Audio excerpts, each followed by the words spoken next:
2030 ആകുമ്പോഴത്തേക്കും KCBയിൽ ഒരു വലിയ മാറ്റം. കുട്ടികൾ ഉറപ്പായിട്ടും പട്ടിയെ പൂച്ചയെ മാന്തി കഴിഞ്ഞാൽ ഉറപ്പായിട്ടും കുട്ടികൾ പേരൻസിനോട് ആദ്യമേ ഇൻഫോം ചെയ്യുക. കേരളത്തിന്റെ സ്വത്ത് തന്നെയാണ്, ശരിക്കും കൽപ്പവൃക്ഷമാണ്. 25% അതിനകത്ത് സബ്സിഡി നൽകുന്നു. മിനിമം 25 കിലോവാട്ടിന്റെ മെഷീനാണ് വെക്കുക. ഓടിക്കാണ് പറയുന്നത് 16 ലക്ഷം വരെ. ഓഹോ,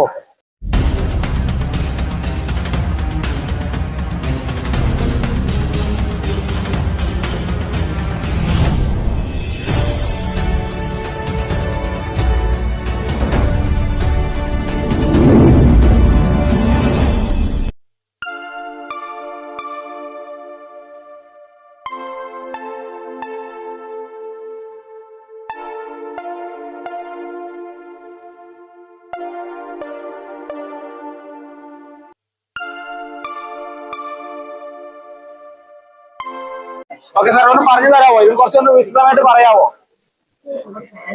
എല്ലാവർക്കും നമസ്കാരം. എന്റെ കേരളം എക്സിബിഷനോടനുബന്ധിച്ചിട്ട് KCB വിപുലമായ സ്റ്റാളാണ്, കേരള സ്റ്റേറ്റ് ഇലക്ട്രിസിറ്റി ബോർഡ് വിപുലമായ സ്റ്റാളാണ് ഇവിടെ ഒരുക്കിയിരിക്കുന്നത്. അപ്പോ ഇതില് ഉള്ള 2-3 മോഡൽസുകളെ ഒന്ന് പരിചയപ്പെടുത്താം. 2030 ആകുമ്പോഴത്തേക്കും KCBയിൽ ഒരു വലിയ മാറ്റം, അല്ലെങ്കിൽ നമുക്ക് പുതുതായിട്ട് ചില കാര്യങ്ങൾ കൊണ്ടുവരികയാണ്. കാരണം ഇപ്പൊ സോളാർ നമുക്കറിയാം, എല്ലാ വീടുകളിലും എല്ലാ സ്ഥാപനങ്ങളിലും സോളാർ പാനലുകൾ വെച്ച് വൈദ്യുതി ഉൽപ്പാദിപ്പിക്കുന്നു.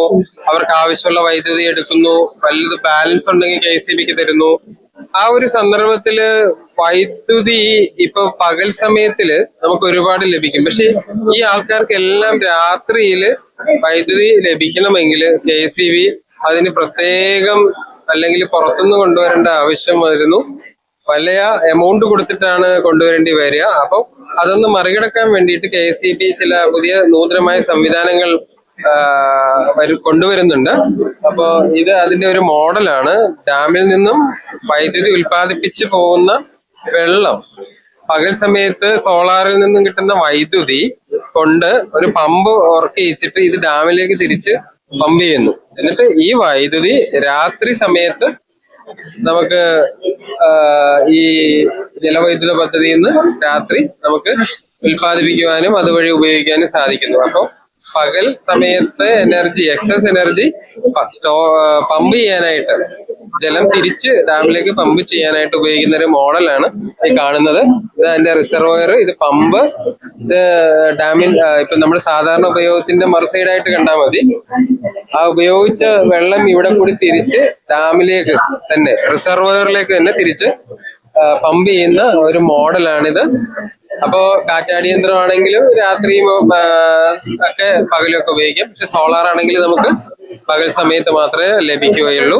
അതുകൊണ്ട് തന്നെ ആ സോളാർ, എക്സസ് സോളാർ എന്നുള്ള പവറാണ് നമ്മൾ ഇതിനു വേണ്ടിയിട്ട് ഉപയോഗിക്കുന്നത്. ഇങ്ങനെ നമ്മൾ 1-2 ബാറ്ററി സ്റ്റോറേജ് സിസ്റ്റവും തൊട്ടപ്പുറത്ത് ഡിസ്പ്ലേ ചെയ്തിട്ടുണ്ട്. പകൽ സമയത്ത് സോളാറിൽ നിന്നുള്ളത് വലിയ ബാറ്ററി സ്റ്റോറേജ് ആയിട്ട് അത് കാസർഗോഡ് നമ്മൾ ഇപ്പൊ ചെയ്യുന്നുണ്ട്. പിന്നെ കൂടാണ്ട് നമ്മൾ അടുത്ത് ഡിസ്പ്ലേ ചെയ്യിച്ചിരിക്കുന്നത് ഇപ്പൊ കാണിക്കുമായിരിക്കും. അവിടെ റിഫ്രഷ്മെന്റ്, അതായത് charging electric EV vehicles charge ചെയ്യുമ്പോ ഒത്തിരി സമയം എടുക്കുമെന്ന് അറിയാം. 1 മണിക്കൂറിന് മേലേക്ക് സമയം എടുക്കും. അതുകൊണ്ട് തന്നെ നമുക്ക് ആ സമയത്ത് റിഫ്രഷ്മെന്റിനുള്ള ഒരു സൗകര്യം കൂടി ഒരുക്കിക്കൊണ്ടാണ് ഈ പുതിയ KCB പുതിയ സിസ്റ്റം കൊണ്ടുവരുന്നത്. AC റൂമും ടോയ്ലറ്റ് എല്ലാമൊക്കെ ഉണ്ടാവും.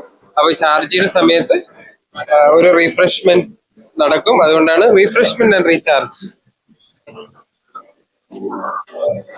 ഇതാണ് പമ്പ്ഡ് സ്റ്റോറേജ് കഴിഞ്ഞിട്ടുള്ള ബാറ്ററി സ്റ്റോറേജ് സിസ്റ്റം.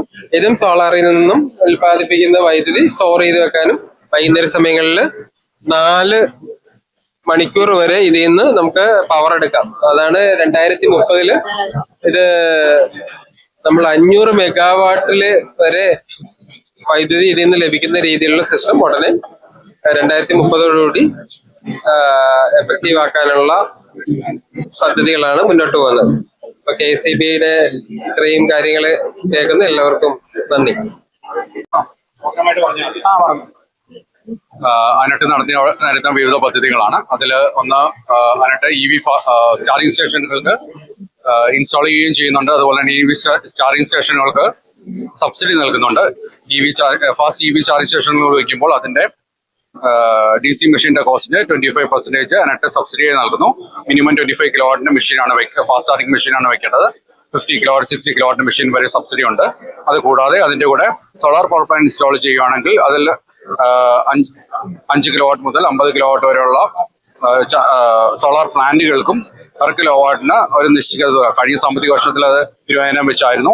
പുതിയ സാമ്പത്തിക വർഷത്തിൽ പുതിയ നോട്ടിഫിക്കേഷൻ വരുന്നുണ്ട്. അതിന്റെ അടിസ്ഥാനത്തിൽ സബ്സിഡി ഉണ്ടാവുന്നതാണ്. ഇത് കൂടാതെ കാർഷിക പമ്പുകൾ സൗരോർജ്ജവൽക്കരണം എന്നൊരു പദ്ധതി നടപ്പാക്കിക്കൊണ്ടിരിക്കുന്നു. ഇത് കാർഷിക അംശമുള്ള കർഷകർക്ക് സൗജന്യമായി സോളാർ പ്ലാന്റ് അവരുടെ പമ്പ് കപ്പാസിറ്റിയുടെ 1.5 മടങ്ങ്, അതായത് 2 കിലോവാട്ട് മുതൽ 10 കിലോവാട്ടോളം പദ്ധതിയാണ് ഇതിൽ നിന്നുകൊണ്ട് നടപ്പാക്കുന്നത്.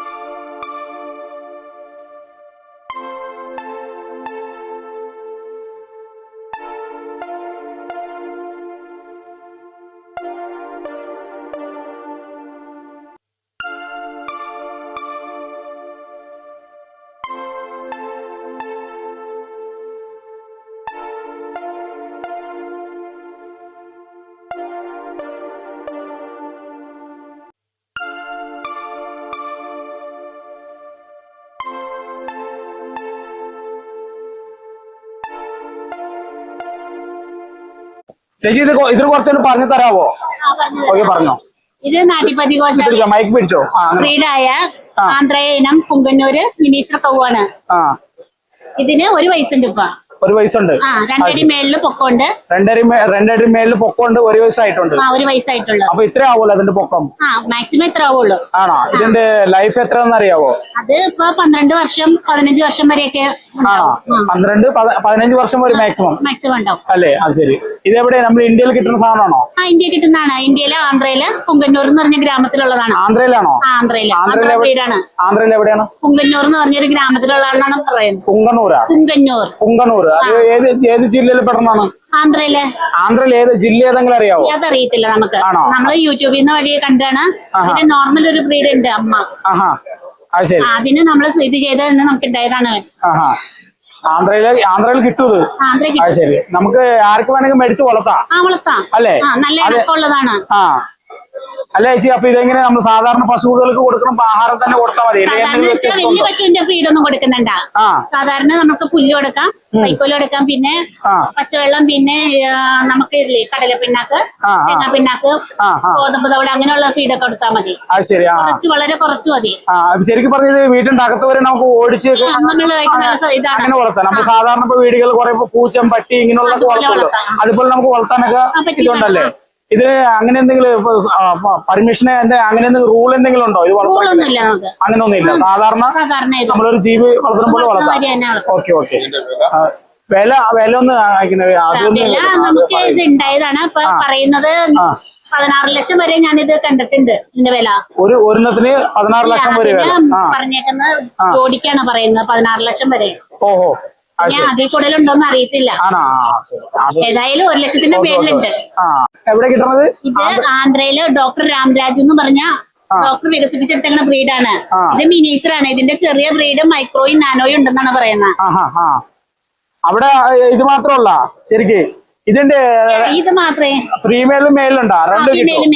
ഫീമെയിലും മെയിലും കിട്ടൂലേ? അത് ശരി. ഓക്കെ ചേച്ചി, ശരി.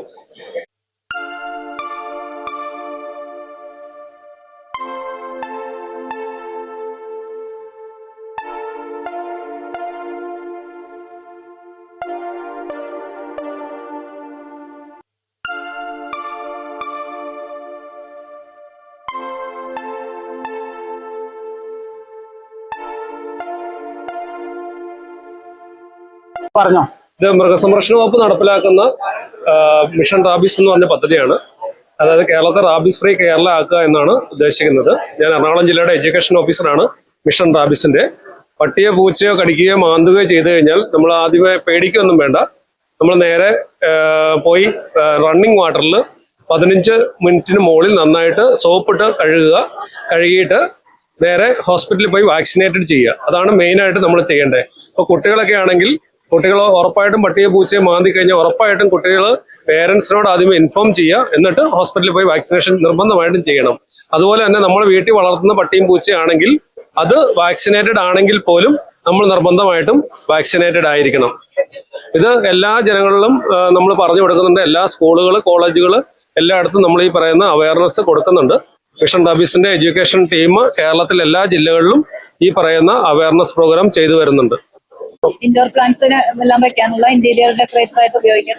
നമുക്ക് ലാമ്പ് ഒക്കെ ഇടാനുള്ളതായിട്ട് ഉപയോഗിക്കാം. ഡസ്റ്റ്ബിൻ ആയിട്ട് യൂസ് ചെയ്യാം.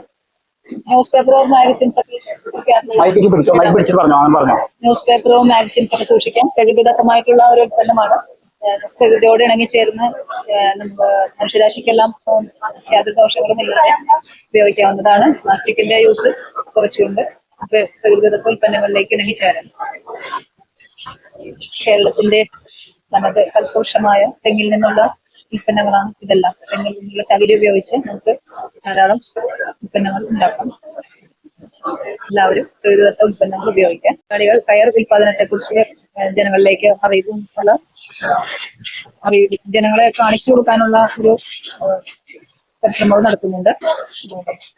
പഴയ 1990-കൾ എല്ലാം കേരളത്തിന്റെ പ്രധാന വ്യവസായമായിരുന്നു ഈ കയർ ഉൽപാദനം. നമ്മുടെ പുതിയ തലമുറകളെല്ലാം ഇതിൽ നിന്ന് വിടവാങ്ങുകയാണ്. പക്ഷെ ഇത് കേരളത്തിന്റെ പാരമ്പര്യം എന്നും കാത്തു സൂക്ഷിക്കുന്ന നമ്മുടെ കയർ വ്യവസായം കേരളത്തിന് ഏറ്റവും വലിയ പ്രധാനപ്പെട്ട ഒരു കയറ്റുമതി വരുമാനം നേടിത്തരുന്ന ഒന്ന് തന്നെയാണ്.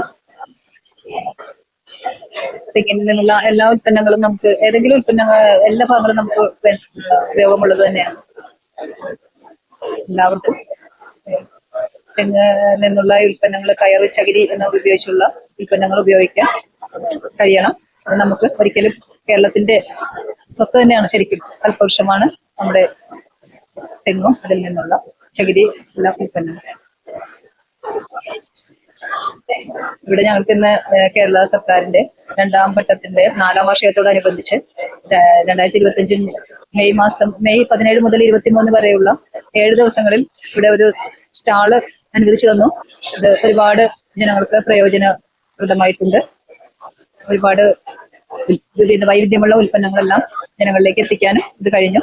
ഇതിനെല്ലാം ഞങ്ങൾക്ക് ഒരു അവസരം ഒരുക്കി തന്നു ഞങ്ങളുടെ north Paravur project officer sir Ajayan sir, അദ്ദേഹത്തിനും ഞങ്ങൾ നന്ദി രേഖപ്പെടുത്തുകയാണ്. കയറിന് ഒരു പുനർജീവൻ നൽകിയ ഒരു സന്ദർഭമായിട്ട് ഇതിനെ കരുതാം.